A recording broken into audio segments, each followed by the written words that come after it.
네, 우리 하나님 말씀 같이 살펴보도록 하겠습니다. 하나님 말씀은 에베소서 6장 16절 말씀입니다. Ephesians chapter 6 verse 16입니다.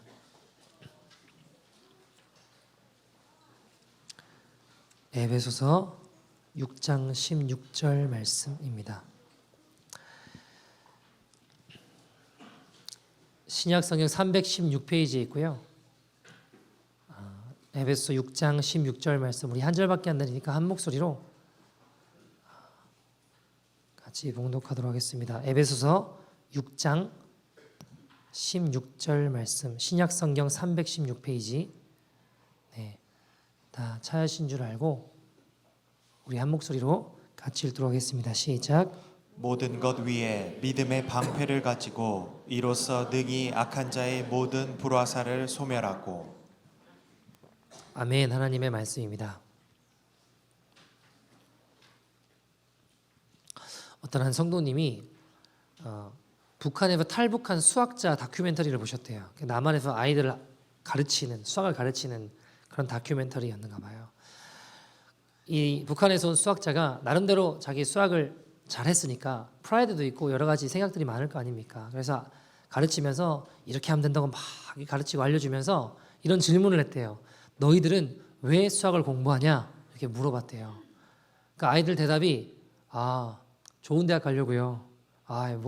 좋은 대학 가서 잘 먹고 잘 살려고 수학 공부합니다. 이렇게 이야기를 했대요. 근데 그 수학자가 되게 상심하고 마음이 좀 아팠는가 봐요. 그러면서 하는 말이 아니야. 수학은 그렇게 공부하는 게 아니야. 수학은 수학을 사랑하게 될 때 공부하게 되는 거야. 수학을 사랑하게 되면 수학을 더 좋아하게 되고 계속 공부하게 되는 거야. 뭐 이렇게 이야기를 했대요. 풀리지 않는 수학을 풀어나갈 때 있는 기쁨이 있는가 봐요. 그러면서 수학을 사랑해서 공부하게 된다는 그 말이 이 성도님 마음에 한 울림이 있었는데 뭐였냐면 내가 신앙생활 하는 것도 잘 먹고 잘 살려고 예수 믿는 게 아니라, 좋은 대학 가려고 잘 먹고 잘 살려고 예수 믿는 게 아니라 주님을 사랑해서 해야 되겠구나라는 생각이 들었대라는 거예요. 성경을 읽으면서도 이거 안 하면 뭔가 찜찜하고, 안 읽으면 뭔가 벌 받을 것 같고, 안 읽으면 뭔가 죄 짓는 것 같고, 그래서 두려워서 이거 안 읽으면 안 되지 해가지고 억지로 마지못해 읽는 게 아니라 주님 사랑하는 마음으로 읽어야겠다라는 생각이 들어서 주님 사랑하는 마음으로 성경을 다시 봤대요. 그러니까 성경이 다르게 보이더라는 거예요. 주님 내게 허락하신 러블레터처럼 많은 것들이 더 깨달아지고 너무 기쁘고 감사하고, 그렇게 성경을 어느 날은 막 3, 40장씩 읽기도 하고 이렇게 기쁘게 다르게 보이니까 너무 좋아서 사랑하는 마음으로 성경을 읽으시게 되었다고 합니다. 마음을 어디 두냐에 따라서 너무 다른 결과를 마련하죠. 여러분, 그래서 이분이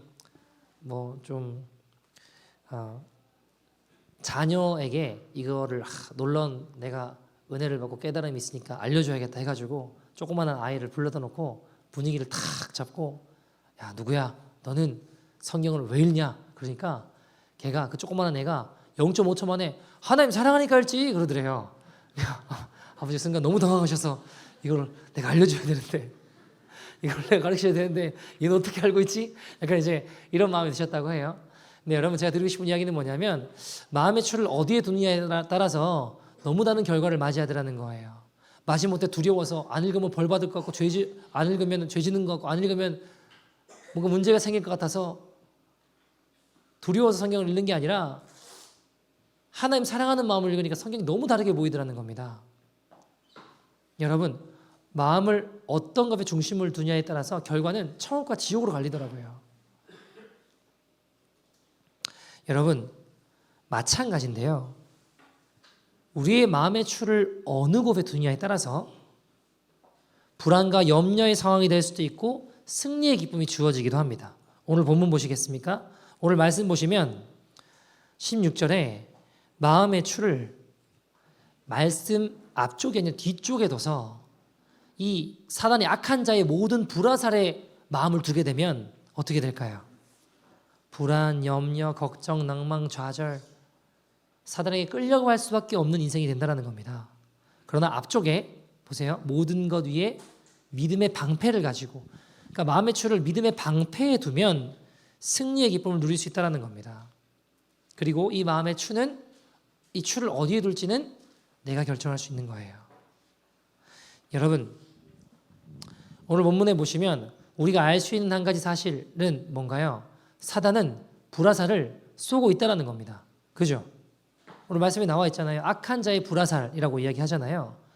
사단의 일단 기본 전제는 뭐예요? 사단은 끊임없이 우리에게 불화살을 쏜다라는 겁니다. 우리에게 어떤 때는 질병이라는 불화살로 다가오기도 하고요.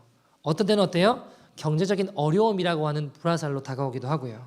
어떤 때는 사람들과의 관계 가운데 깨어지게 만들어서 깨어진 관계로 인한 어려움, 그런 불화살로 다가오기도 합니다. 또 때로는 내 교만함이라고 하는, 내 의, 내 교만함, 내 자랑이라고 하는 불화살로 우리를 끌고 가고 그것을 쏘기도 한다는 것이죠. 때로 어떤 때는 감정적인 분노들, 반대로 의기소침하고 자기연민이라는 불화살들, 거기에 빠져 못 헤어나오게 우리를 자꾸 죄로, 옛사람으로 끌고 가려고 하는 불화살을 쏘고 있다는 거예요. 여러분, 불화살은요, 원어로 보면 단수가 아니라 복수예요. 그러니까 우리 한국 성경에 보면 불화살이라고 되어 있지만 정확하게 이야기하면 불화살들이라는 겁니다. 그러니까 불화살을 한 번 쏘는 게 아니라 여러 번 계속 쏜다는 거예요. 언제까지 쏠까요? 언제까지 쏠까요? 죽을 때까지 쏴요. 주님 앞에 갈 때까지 쏠 겁니다. 여러분 보세요.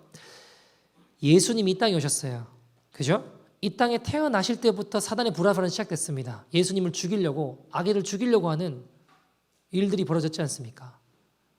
돌아가실 때까지 십자가 못 지게 하려고 사단은 끊임없이 불화살을 쏴야 됐다고요. 여러분, 하나님의 아들이신 그분도 이 땅에서예요. 이 땅에서 태어나셨을 때 돌아가실 때까지, 태어나셨을 때부터 돌아가실 때까지 사단의 불화살이 존재했다면 하물며 우리 어떻게 다르겠나요? 하물며 우리도, 여러분, 주님 앞에 가는 그날까지 사단은 끊임없이 우리에게 불화살을 쏘아 댈 것입니다. 여러분, 이 땅을 살아가는 우리 평생의 삶도 마찬가지로 마귀가 주는 크고 작은 시험들이 있습니다. 베드로전서 5장 8절 9절 같이 한번 읽어볼까요?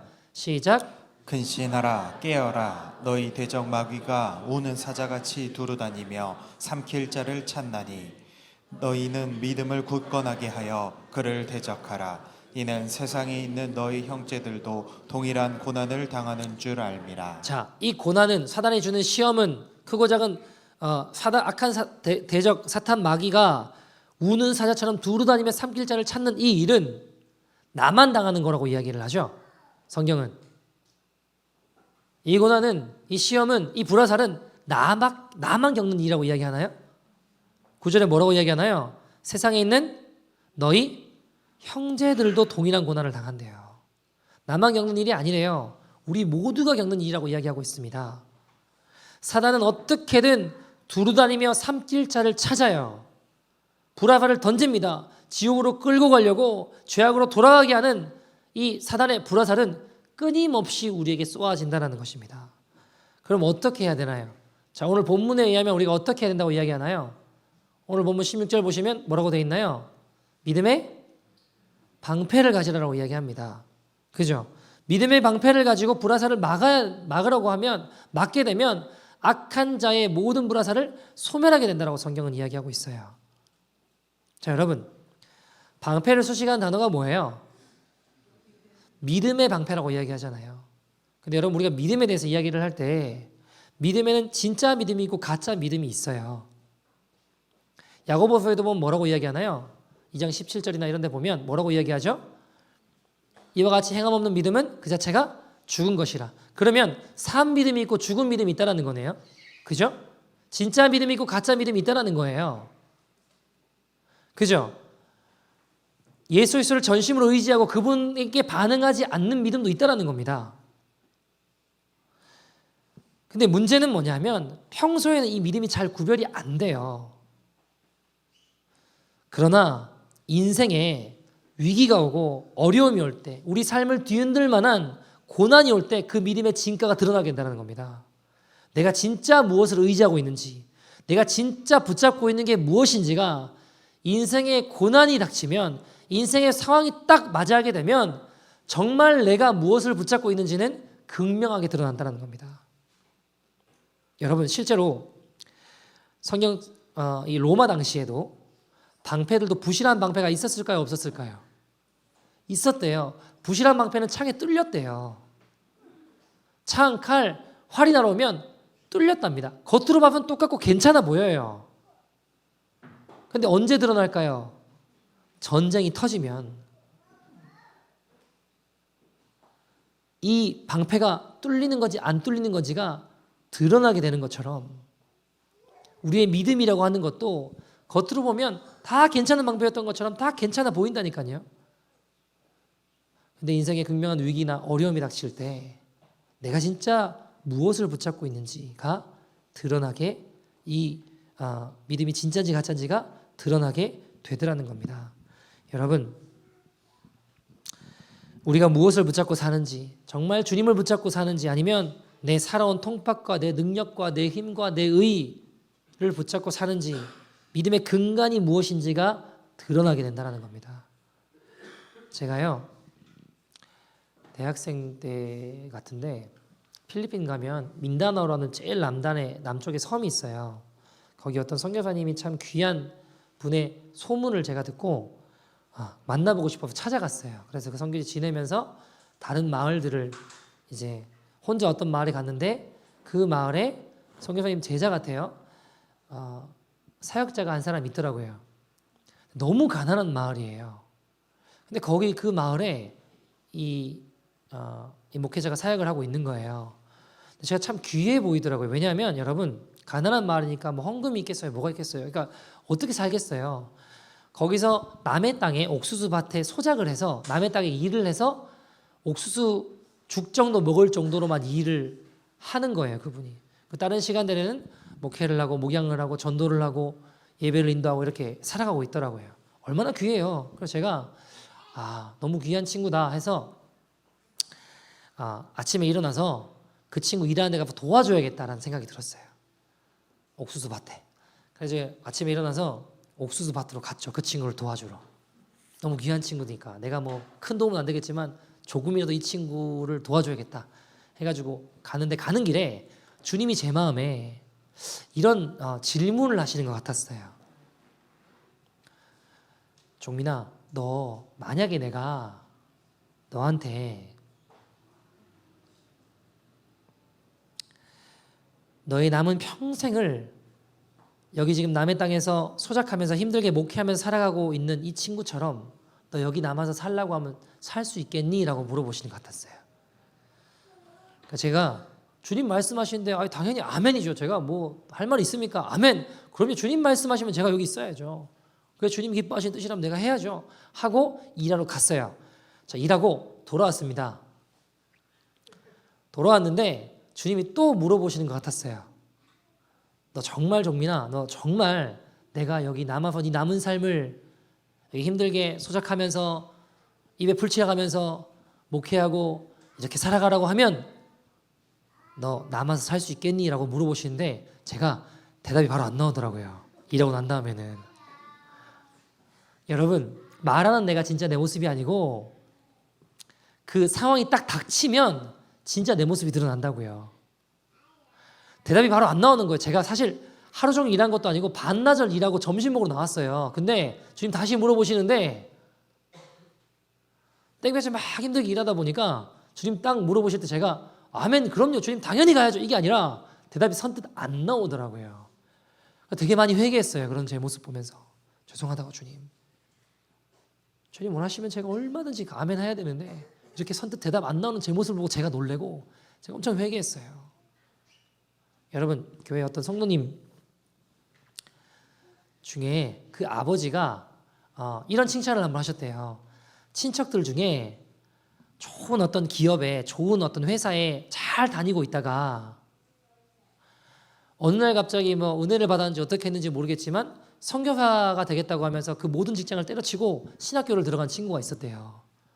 얼마나 믿음이 귀하냐고 그러면서 막 칭찬을 하셨대요. 그런데 어느 날 어느 날 그 아버지 아들, 그러니까 저희 교회 어떤 성도님이 좋은 직장에 잘 다니다가 다 때려치고 믿음을 쫓아서 일로 이제 이쪽으로 이사 오겠다고 하니까 난리가 나셨대요.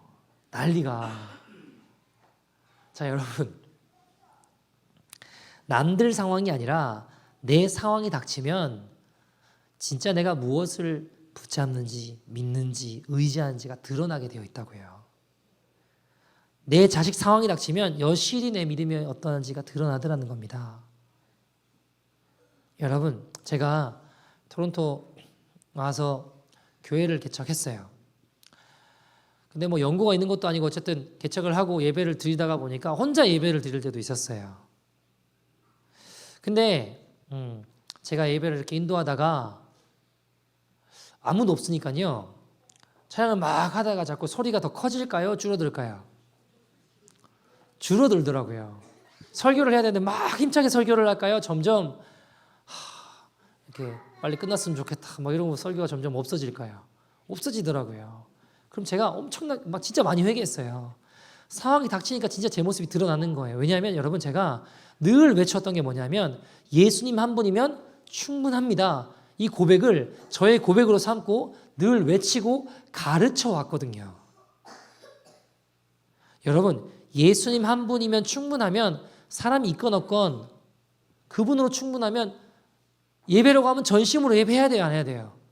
해야죠. 근데 사람이 없으니까 힘이 빠지는 제 모습을 보면서 나는 예수님 한 분이면 충분하다라고 외쳐왔고 나는 그런 사람이라고 믿었지만 상황이 딱 닥치니까 아무도 없게 되니까 그분 한 분이면 충분하지 않았던 거예요. 힘 빠지는 제 모습을 보면서.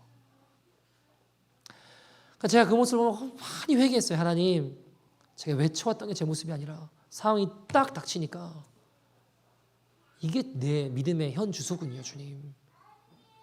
그리고 막 회개하고 이제는 정말 예수님이면 충분하다고 그분으로 예배하겠다고 그분으로 기뻐하겠다고 다시 회개했던 기억이 납니다. 여러분, 참 믿음 붙잡고 승리하는 저와 여러분 되기를 소원합니다. 여러분 오늘 믿음의 방패를 살펴보잖아요. 그런데 방패라는 단어가 성경에 처음 등장하는 게 어딜까요? 신명기 33장 29절 보시면 이렇게 주님 말씀하세요. 같이 읽어볼까요? 시작. 이스라엘이여 너는 행복한 사람이로다. 여호와의 구원을 너같이 얻은 백성이 누구냐? 그는 너를 돕는 방패시오 내 영광의 칼이시오. 내게 복종하리니 내가 그들의 높은 곳을 밟으리로다. 아멘. 자, 오늘 성경은 주님께서 이렇게 이야기하세요. 이스라엘아 너는 참 행복한 사람이야. 이야 얼마나 복돼요. 넌 행복한 사람이래요. 근데 그 행복한 사람의 근거가 너희가 왜 행복하냐라고 이야기를 하실 때 주님이 이렇게 말씀하시죠. 너희는 돈이 많아서 행복하다 그러시나요? 아니 너희는 진짜 능력이 커서 많은 것을 소유해서 명예가 아주 있어서 커서 많이 너희 명예를 가지고 있어서 그래서 너희는 행복하다 이렇게 이야기하시나요? 뭐라고 이야기하세요? 뭐 때문에 행복하다고 하세요? 주님이 우리를 돕는 방패시기에 너희가 행복하다고 이야기하시잖아요. 영광의 주님이 우리의 칼이시기에 너희는 행복한 사람이다 라고 이야기하시는 거예요. 여러분 믿음의 방패는요 안 뚫려요. 그런데 내 의의 방패는 뚫리더라고요. 내 의의 방패를 붙잡으면 뚫려요. 그러니까 가짜 방패 들면 창, 칼, 활에 다 뚫리더라고요. 진짜 방패는 안 뚫려요. 주님의 의는 뚫리지 않습니다. 여러분 사단은 끊임없이 우리에게 불화살을 쏜다고 했어요. 우리 연약한 죄의 트리거를 당겨요. 얘는 이게 약해. 그러면 그걸로 집요하게 파고듭니다. 이거에 걸려 넘어지지. 그러면 그걸 집요하게 파고들어서 무너뜨리고 넘어지게 하려고 합니다. 여러분 제가 한번 생각을 해봤어요. 불화살은 그러면 끊임없이 쏜다는데 불화살을 안 맞는 방법이 있을까요? 끊임없이 쏜대잖아요. 안 맞는 방법이 있을까요? 불화살? 있더라고요 하나가. 불화살 쏘는 대로 가면 안 맞겠더라고요. 그죠? 불화살을 쏘는 쪽으로 가 있으면 쏘니까 쏘는 쪽에서는 안 맞을 거 아니에요. 근데 문제가 있어요. 누가 쏘는 거예요? 사단이 쏘는 거잖아요. 안 맞으려고 거기 가면, 사단한테 가면 사단하고 결을 같이 해서 같이 행동하고 같이 살아가고 같이 걸어가기 시작하면 화살은 안 맞는데요. 문제는 뭐예요? 그 끝인 죽음이더라고요. 그 끝은 멸망이더라고요. 그 끝은 지옥이더라고요. 그럼 같이 있을 수도 없구나. 이거는 거기 갈 수도 없구나. 여러분, 모세가 지금 신명기에 이제 이스라엘 너는 행복한 사람이야 하시면서 여호와께서 너희의 방패가 되어 주신다고 하잖아요. 여러분, 모세가 신명기는 어떤 이야기인가요? 모세가 인생을 쭉 되돌아보고 믿음의 선한 삶을 다 마치고 마지막 남긴 유언 같은 설교 아닙니까? 그런 것들을 표현함에 있어서 뭐라고 이야기하는 거예요? 이스라엘아, 다른 거 붙잡지 마. 주님이 우리의 방패가 되어주신다. 다른 거 붙잡지 말고 주님을 나의 방패로 믿어라 라고 이야기하는 거예요. 그래서 오늘 본문에는 모든 것들 위해 믿음의 방패를 가지라 라고 이야기해요. 모든 것들 위해 뭘 가지라고요? 믿음의 방패를 가지라 라고 이야기합니다. 여러분, 한번 생각을 해봤어요. 우리가 그 전에 앞에서 살펴본 것들은 보면 허리띠, 이 갑옷, 또 복음의 신 이런 것들은 전쟁터에 나가는 군인은 다 신고 입고 있는 거잖아요. 그죠? 근데 믿음의 방패는 취해서 들어야 되는 거예요. 내려놓을 수 있어요, 없어요? 내려놓을 수 있다고요. 사단의 불화살이 날라올 때 그걸 믿음으로 취해서 들 때만 효과가 있는 거예요. 왜 내려놓을까요? 방심해서 그런 거 아닐까요? 여러분, 방패는 훈련이나 적의 불화살이 공격된다는 거 인식이 될 때만 들어요. 그게 아닐 땐 내려놓는다고요. 그럼 왜 자꾸 내려놓고 있으려고 할까요? 적의 공격이 있다는 거를 인식하지 못하기 때문에 내려놓는 거잖아요. 그러면 방심하니까 자꾸 내려놓게 된다는 거예요. 여러분, 영적으로 방심하는 태도들이 있습니다. 난 구원 받았으니까 난 다 끝났어. 나는 괜찮아. 나 정도는 난 예수 믿으니까 나 정도는 괜찮아. 이 정도 하면 그래서 신앙생활 잘하는 거지 하는 태도들이요. 이러다가 나도 모르게 세상의 마귀에 끌려가게 되더라고요. 불화살에 죽어가게 되더라고요. 방패를 든다는 건 그래서 믿음으로 반응하는 거예요. 내 능력으로 반응하는 게 아니라 믿음으로 반응하는 거예요. 여러분, 안일한 태도를 버리고 우리 삶의 고난과 어려움이 닥칠 때 믿음으로 반응하여 사단의 불화살로부터 승리하는 저와 여러분 되기를 소원합니다. 우리 삶 속에 작동하는 믿음을 가지고 있어야 됩니다. 자, 아프리카 케냐에 가보니까 저 북쪽으로 안 올라가는 이상 나이로비를 포함하여 이 주변 지역들을 다녀보면요, 물어보면 예수 믿냐고 물어보면 다 믿는데요. 다 믿어. 아주 그냥 안 믿는 사람이 없어요. 제가 보면 선거할 때 보면요, 기호 1번부터 12번까지 다 내가 당선되는 게 하나님 뜻이래요. 응답 받았대요. 내가 하나님 뜻대로 잘 할 거래요. 아니, 12명이 동시에 당선이 될 수 있어요? 그 말에 속으면 안 돼요. 여러분, 아프리카 중에도 케냐가 참 부정과 부패가 참 심한 나라 중에 하나입니다. 온갖 죄악이 난무해요. 왜 그럴까요? 그들의 삶에서 믿음이 작동하지 않기 때문이에요. 여러분, 캐나다, 제가 노숙자 사역을 나가면 노숙자들, 스트리트피플들 만나서 이렇게 물어보잖아요. 예수 믿냐고. 그러면 한 95% 이상은 다 믿는다 그래요. 근데 손에는 담배와 마약이 들려 있어요. 여러분, 복음이 마약도 하나 끊지 못하게 하는 능력 없는 걸까요? 복음이 우리의 작은 죄 하나 끊지 못하는 아주 힘없는 하나님의 아들을 생명을 주신 그 복음이 그렇게 무의미하고 값어치 없는 걸까요? 아니에요, 여러분. 왜 그럴까요? 그들의 삶에서 믿음이 작동하지 않고 있는 거예요. 여러분, 우리의 모습은 어떨까요? 여러분, 그저 난 술, 담배 안 하는 걸로 나는 다르다, 난 믿음이 있다 이야기하지 마세요. 삶 속에 주님을 따르고자 하는 거룩한 믿음이 작동하지 않으면 속절없이 세상에 끌려가고 있는 거예요. 사단의 불화살에 맞아서 점점 죽어가고 있는 것입니다. 여러분 요한복음 11장에 보면 마르다 이야기가 나와요. 어떤 이야기냐면 오빠 나사로가 죽게 되었습니다. 이 상황에 마르다의 고백을 보면 굉장히 믿음 있는 고백 같아요.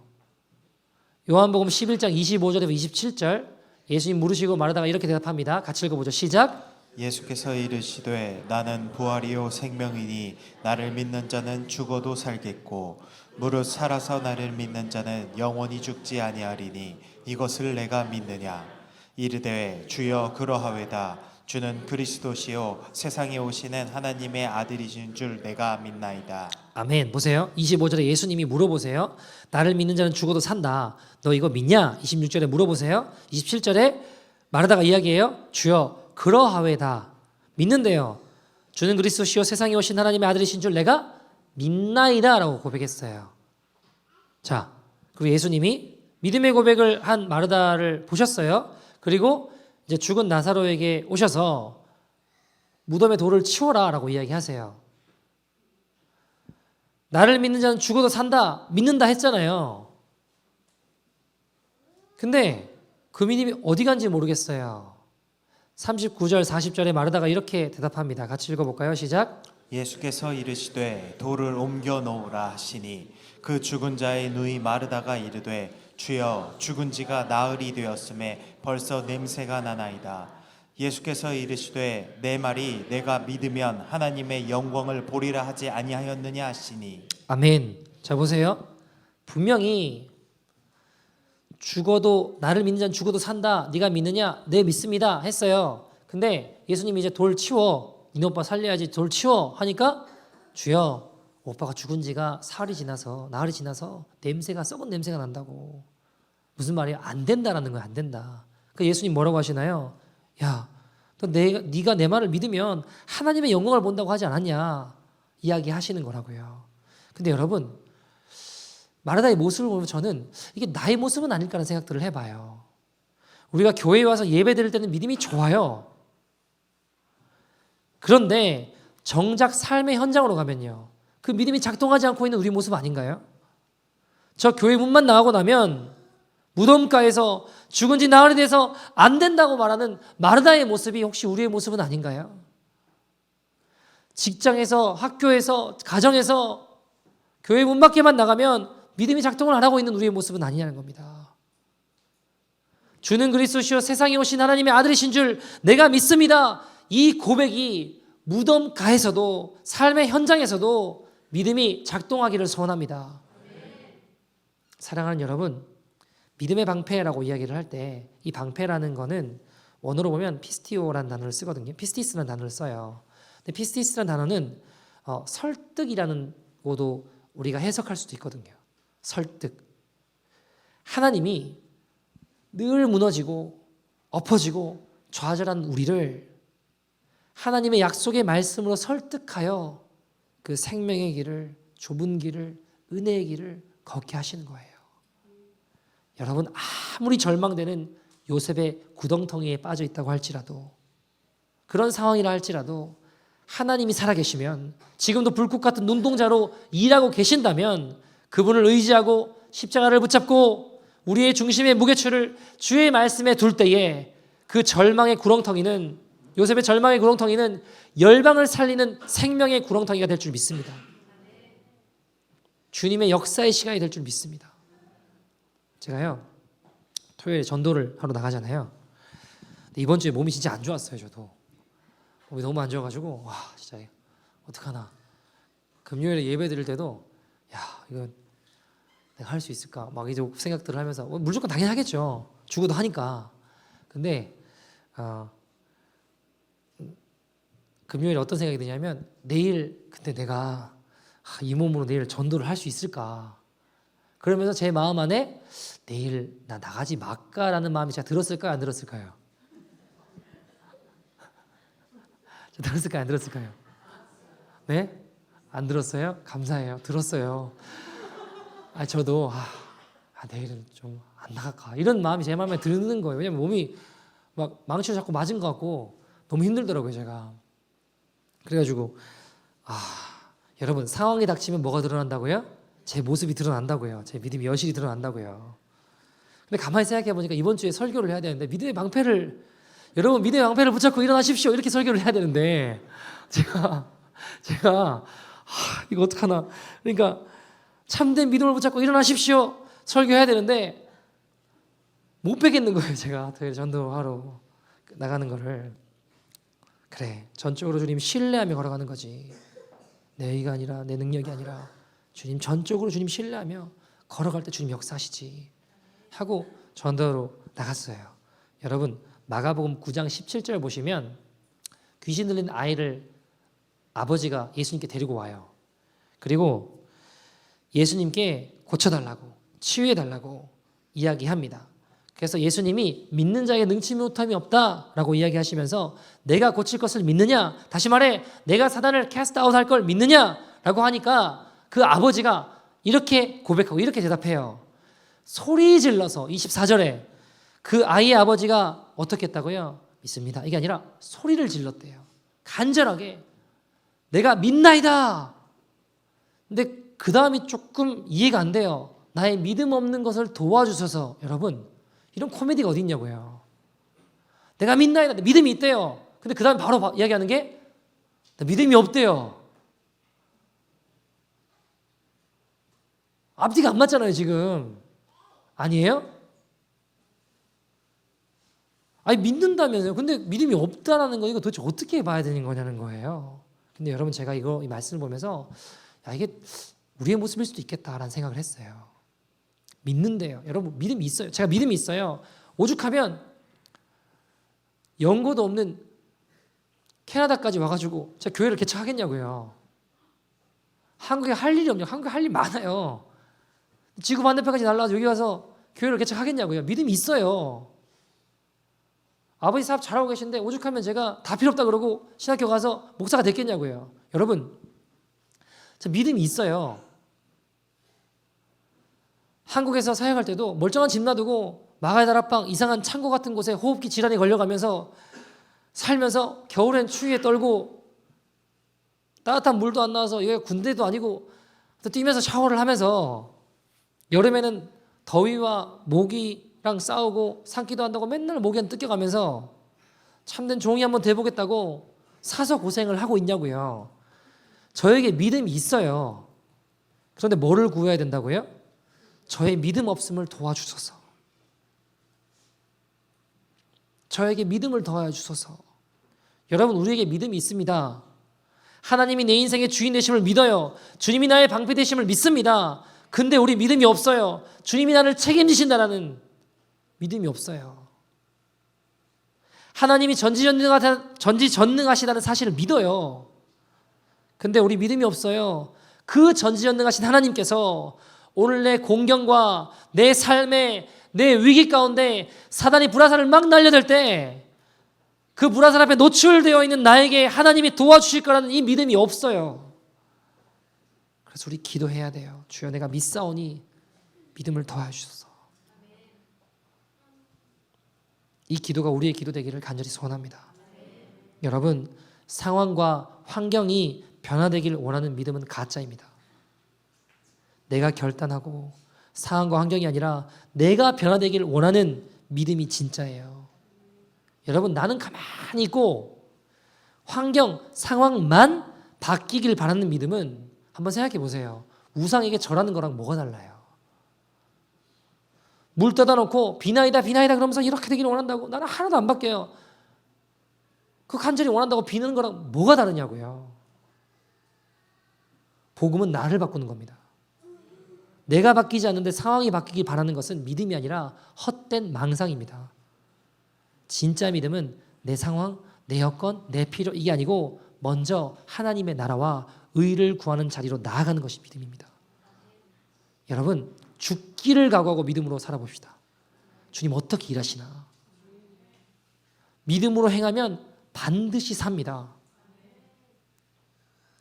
그게 거짓말이면 저한테 오세요. 제가 책임질게요. 어떤 한 성도님이 어려운 상황 가운데 혼자서 두 자녀를 키우셨대요. 근데 이제 참 어려운 시간들이셨다고 합니다. 혼자 두 자녀를 키우려고 하니까 어린 아이들을 놓고 일은 해야지 먹고는 살 것 같은데. 그래서 줄에다가요 본인하고 아이를 이렇게 묶어놓고 이렇게 반경 안에 거할 수 있도록 묶어놓고 이렇게 일을 하셨대요. 돌봐줄 사람도 없고 그러니까 겨우 일당을 그날 받았어요. 받았는데 사장님이 아이들이 아무래도 이제 까불거리고 장난치고 하니까 좀 산만하지 않겠습니까? 산만하게 구니까 사장님이 일당 주시면서 미안하지만 내일부터 오지 말라고, 미안하지만 애들 때문에 이렇게 일할 수는 없다고 일당을 주시고 내일부터 오지 말라 그러시더래요. 여러분 근데 그때 아이들 우유값이 없을 때 우유값이 이런 생각이 드셨대요. 너무 힘들어서 죽고 싶은데 애들 보고 있으면 죽을 수가 없다고.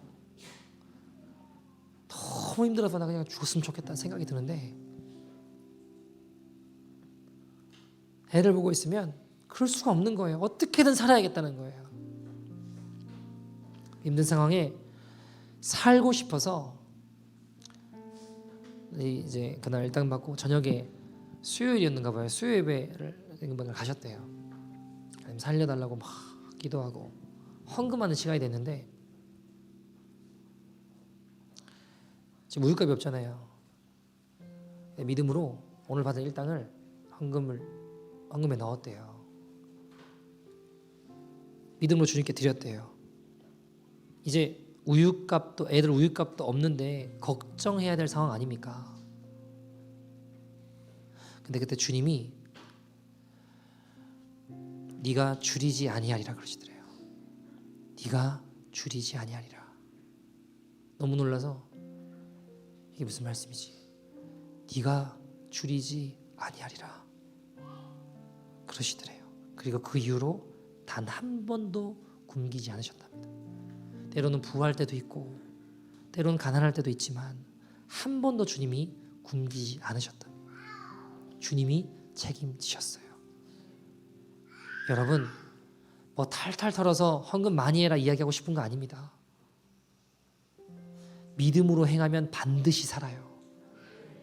죽기를 각오하고 믿음으로 살아보십시오. 주님 어떻게 일하시나. 사랑하는 여러분, 우리를 무너뜨리고 좌절시키려고 죽이려고 하는 사단의 불화살 앞에 믿음의 방패로 이길 수 있습니다. 그것은 주님을 전적으로 신뢰하는 방패입니다. 나의 확신과 능력이 아니라 주님의 신실하심을 신뢰하는 것. 너를 의지하지 말고 이제 나를 의지해라. 너의 모든 무거운 짐을 십자가 앞에 내려놓아라. 이제 내가 주는 십자가를 나와 함께 지고 나를 따라와라. 말씀하시는 겁니다. 여러분, 제가 이번 주 어떤 목사님을 만났는데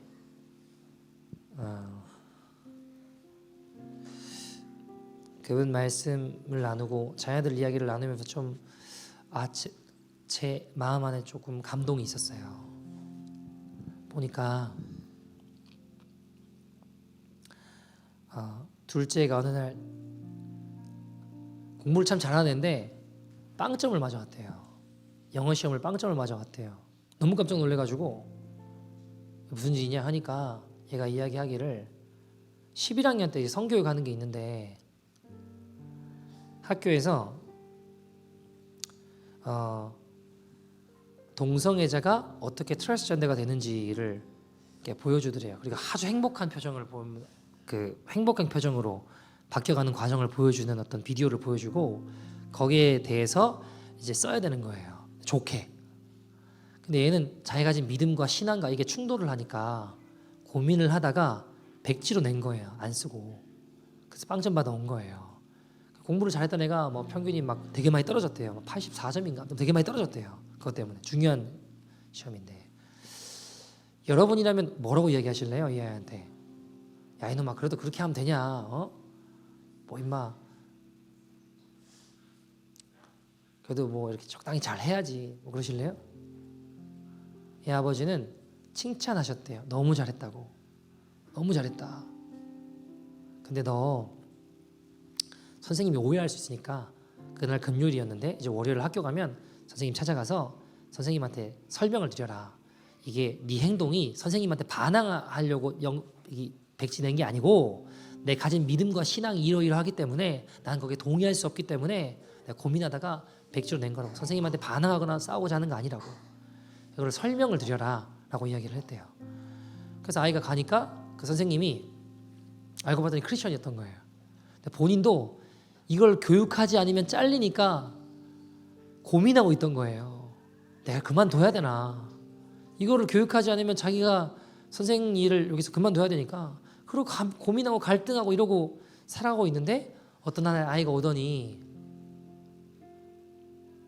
자기 믿음과 신앙이 이러하기 때문에 공부를 잘했던 애가 자기 점수를 포기하고 대가를 지불하고 자기 믿음과 신앙을 고백하는 모습을 보면서 감동을 받고 하나님 예수님을 보고 너무 부끄러우셨다라고 이야기를 하는 거예요.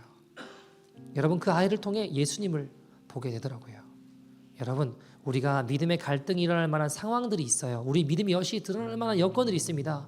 그때 주님을 선택하게 될 때 사람들이 주님을 보게 돼요. 이게 믿음의 승리입니다. 여러분 이 가정을 제가 보니까요 재밌는 게 둘째 아이는 그럼 왜 이렇게 했나 보니까 아버지가 혼날 수 있는 상황에 칭찬하셨어요. 믿음을 지켰다. 예수님 지켜드렸다. 빵점이 아니라 100점이다. 만점이다. 근데 보니까 둘째라고 했잖아요. 첫째도 똑같이 그렇게 살았던 거예요. 보니까 걔도 11학년 때 첫째가 11학년 때 학교에서 성교육을 하는데 반에서 성이 남자 여자 두 개가 아니라 뭐 한 30여 개가 되더래요. 막 설명을 하길래 자기도 모르게 너무 화가 나가지고 손을 들고 일어나서 동성애는 죄입니다 그랬대요. 분위기가 굉장히 심각해졌죠. 가르치는 선생님도 열받아가지고 너 교무실 따라오라고 해가지고 보내고 그 다음 수순이 뭐냐면 경찰 부르는 거래요. 근데 얘가 이제 어릴 때부터 법을 공부해서 검사가 되고 싶었대요. 근데 이제 경찰서 따라가면 조사받고 나면 이제 줄 끄고 나면 검사 되기가 어려워지지 않을까라는 생각이 들더래요. 그래서 고민을 하다가 선생님한테 선생님 물어보지도 않았는데 혼자 일어나서 제가 소리 지르고 했던 거는 제가 잘못한 것 같다고 앞으로 주의하겠다고 조심하겠다고 이야기했대요. 그러고 난 다음에 5일 정학을 받아온 거예요. 오늘 내가 학교를 안 가요. 너 왜 안 가냐 그러니까 5일 정학 받았대요. 여러분 뭐라고 이야기하실래요? 너희는 뭘 잘못해가지고 임마 학교 정학을 받고 해놔 하실 거예요? 칭찬하셨대요. 너무 잘했다고. 너무 잘했다고. 여러분 그때 우리의 믿음의 진가가 드러나요. 자녀가 5일 정학받고 온 상황에서 내가 어떻게 행동하느냐가 우리가 진짜 무엇을 붙잡고 있는지가 여러분 목사님이시라고 했잖아요. 목사라고 해도 자녀 문제 앞에서는 영락없이 떨어지는 사람들도 많이 봤습니다. 앞에서는 거룩하게 주의 말씀대로 살아야 됩니다 이야기하지만 자녀 문제가 딱 직면하면 영락없이 세상의 방식대로 하는 사람도 많이 봤습니다. 내 통박, 내 계산, 살아온 삶을 의지해서 이놈아 임마 그래도 그렇게 하면 되냐 하고 혼냈다면 그 아이는 혼란스러웠을 거예요. 첫째가 그렇게 행동하는 모습을 보고 둘째도 그렇게 행동한 거예요. 애들이 다 본 거예요. 무엇이 가치 있는가를 보게 되는 거예요. 애들이. 그 첫째가 여러분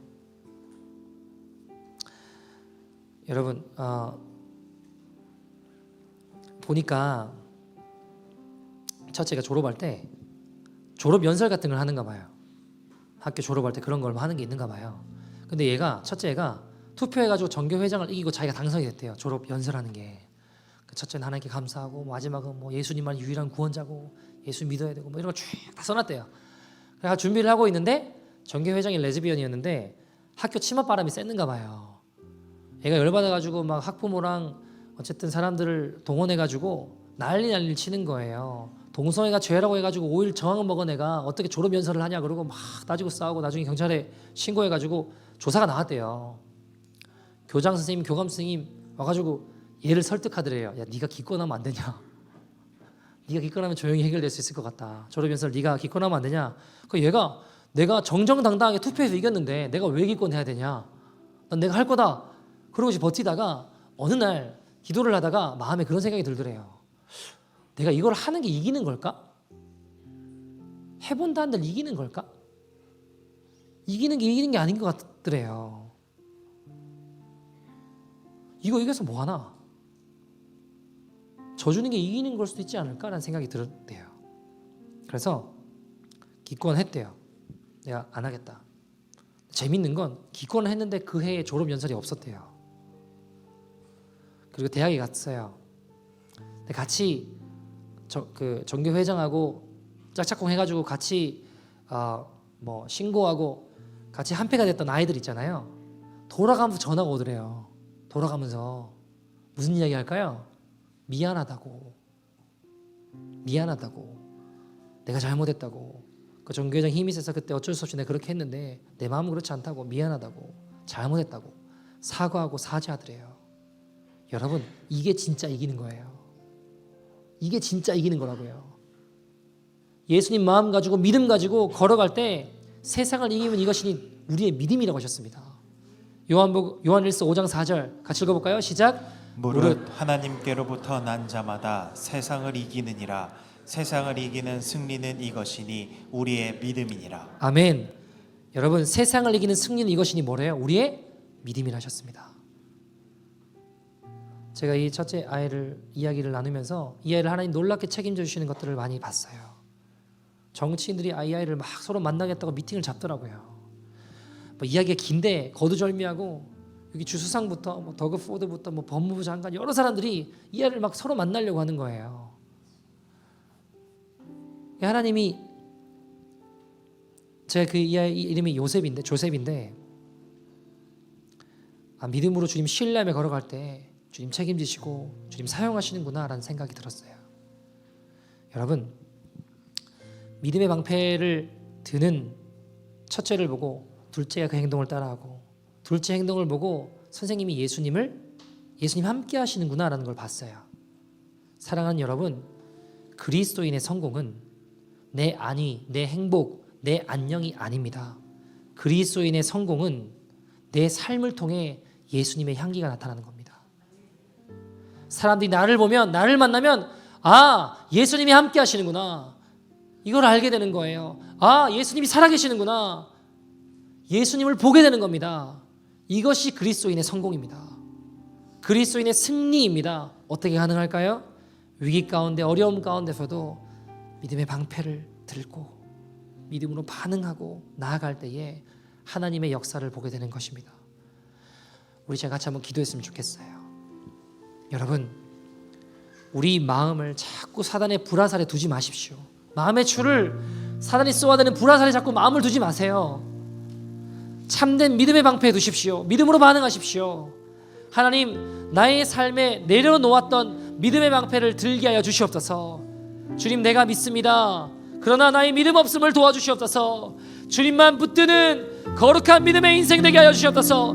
하나님의 역사를 보게 하여 주시옵소서. 세상의 풍파에 좌절하지 않고 우리의 약점을 파고드는 사단의 불화살 공격에 무너지지 않고 다시 일어서는 믿음의 방패를 가진 십자가 군병되게 하여 주시옵소서. 더러운 죄의 영혼 떠나가고 거룩한 승리의 고백이 일어나게 하여 주시옵소서. 다같이 주의 이름 부르고 통성으로 기도하겠습니다. 주여!